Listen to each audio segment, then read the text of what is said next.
ये कंपनी हर दिन हजारों टन जानवरों की हड्डियां इकट्ठा करती है। हमारे देश में जहां इन्हें फेंक दिया जाता है, वहीं विदेशों में इन्हीं हड्डियों से करोड़ों करोड़ डॉलर की कमाई की जाती है। ये लोग इन हड्डियों को प्रोसेस करके ऐसे उत्पाद बनाते हैं जिन पर अरबों डॉलर की इंडस्ट्री चलती है। इस पूरी प्रक्रिया की शुरुआत कच्चे माल को इकट्ठा करने से होती है। आमतौर पर गाय और भेड़ की हड्डियों का सबसे ज्यादा इस्तेमाल किया जाता है, क्योंकि इन हड्डियों में कैल्शियम और फास्फोरस की मात्रा तुलनात्मक रूप से अधिक होती है। इन हड्डियों को तय कसाई खानों, मीट प्रोसेसिंग सेंटर्स या अनुमोदित स्रोतों से इकट्ठा किया जाता है। फैक्ट्री में पहुंचने से पहले इनकी शुरुआती छंटाई की जाती है। जो हड्डियां 24 घंटे से ज्यादा पुरानी होती हैं, उन्हें अलग कर दिया जाता है, क्योंकि पूरी प्रक्रिया कच्चे माल की गुणवत्ता पर ही निर्भर करती है। इसके बाद हड्डियां फैक्ट्री के अंदर जाती हैं और सफाई का चरण शुरू होता है। बाहर से यह चरण आसान लग सकता है, लेकिन वास्तव में यह बेहद महत्वपूर्ण और समय लेने वाला होता है। हड्डियों पर लगे मांस, चर्बी, टिश्यू और अन्य जैविक हिस्सों को पूरी तरह हटाना पड़ता है। इसके लिए बड़े बड़े स्टील के टैंकों में उच्च तापमान वाले पानी का इस्तेमाल किया जाता है। कई बार हल्के क्षारीय घोल का भी प्रयोग किया जाता है, ताकि तेल और चर्बी आसानी से अलग हो जाए। मुख्य उद्देश्य यही होता है कि हड्डियों को जितना संभव हो सके उतनी शुद्ध अवस्था में लाया जाए। सफाई के बाद हड्डियों को कुछ समय तक सुखाया जाता है, ताकि अंदर की अतिरिक्त नमी कम हो जाए। इसके बाद सबसे महत्वपूर्ण चरण यानी ताप प्रक्रिया शुरू होती है। इस चरण में हड्डियों को लंबे समय तक आग में जलाया जाता है, फिर धीरे धीरे और अधिक तापमान पर जलाया जाता है। कई मामलों में तापमान 800 से 1000 डिग्री सेल्सियस तक पहुंच जाता है। इतनी अधिक गर्मी में हड्डियों के अंदर मौजूद सभी जैविक तत्व पूरी तरह नष्ट हो जाते हैं। अगर कोई बैक्टीरिया, वायरस या अन्य हानिकारक सूक्ष्म जीव होते हैं तो वे भी खत्म हो जाते हैं। इस अवस्था में हड्डियां सफेद या हल्के धूसर रंग की दिखाई देती हैं। तब इन्हें साधारण हड्डी नहीं कहा जाता, बल्कि यह मूल रूप से एक तरह के चूने जैसे पदार्थ में बदल जाती है। इसके बाद पीसने की प्रक्रिया शुरू होती है। इन प्रोसेस की गई हड्डियों को बड़े ग्राइंडिंग मशीनों में डाला जाता है। पहले इन्हें मोटे दानों की तरह तोड़ा जाता है, फिर कई चरणों में धीरे धीरे और बारीक किया जाता है। इस चरण में आधुनिक मिलिंग मशीनों का उपयोग किया जाता है, ताकि पाउडर बेहद महीन हो सके। पीसने के बाद जो पाउडर मिलता है, उसे एक बार फिर शुद्धिकरण की प्रक्रिया से गुजारा जाता है। इस चरण में अलग अलग फिल्टर और रासायनिक परीक्षणों के जरिए यह सुनिश्चित किया जाता है कि पाउडर के भीतर सिर्फ जरूरी कैल्शियम ही मौजूद हो।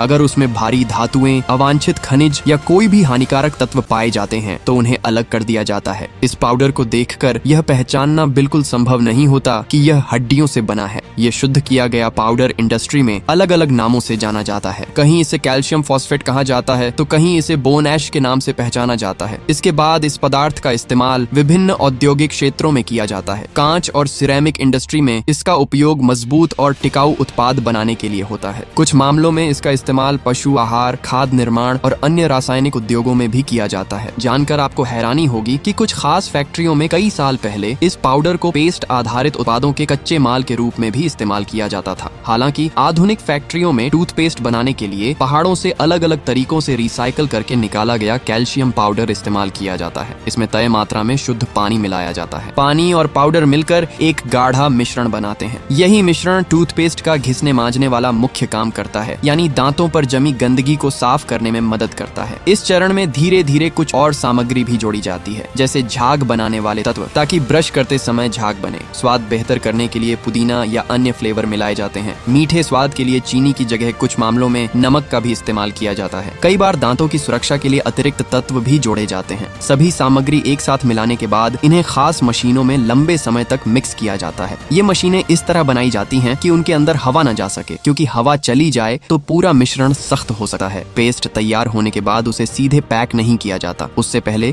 लेबोरेटरी में इसकी जांच की जाती है। टूथपेस्ट की गाढ़ापन सही है या नहीं, स्वाद ठीक है या नहीं, दांतों पर इस्तेमाल के लिए सुरक्षित है या नहीं, इन सभी बातों की जांच होती है। अगर किसी भी तरह की समस्या पाई जाती है तो पूरी बैच को भी रद्द कर दिया जाता है। सभी परीक्षण पास होने के बाद टूथपेस्ट को ऑटोमेटिक मशीनों के जरिए ट्यूबों में भरा जाता है। ये मशीनें बेहद तेजी से काम करती हैं और हर मिनट सैकड़ों ट्यूब भरकर सील कर देती हैं। इसके बाद इन्हें डिब्बों में पैक करके बाजार में भेजने के लिए तैयार कर दिया जाता है। कुल मिलाकर कहा जा सकता है कि फैक्ट्री की हड्डियों से कैल्शियम पाउडर बनाने की बात सुनने में जितनी अजीब लगती है, असलियत में उतनी नहीं है। पूरी प्रक्रिया विज्ञान आधारित कई चरणों में शुद्ध की गई और स्वास्थ्य मानकों का पालन करते हुए की जाती है। आखिर में जो चीज हम इस्तेमाल करते हैं, वह किसी न किसी पहाड़ से निकला हुआ, हमारे दांतों के लिए सुरक्षित और पूरी तरह से परीक्षण किया हुआ एक खनिज तत्व होता है।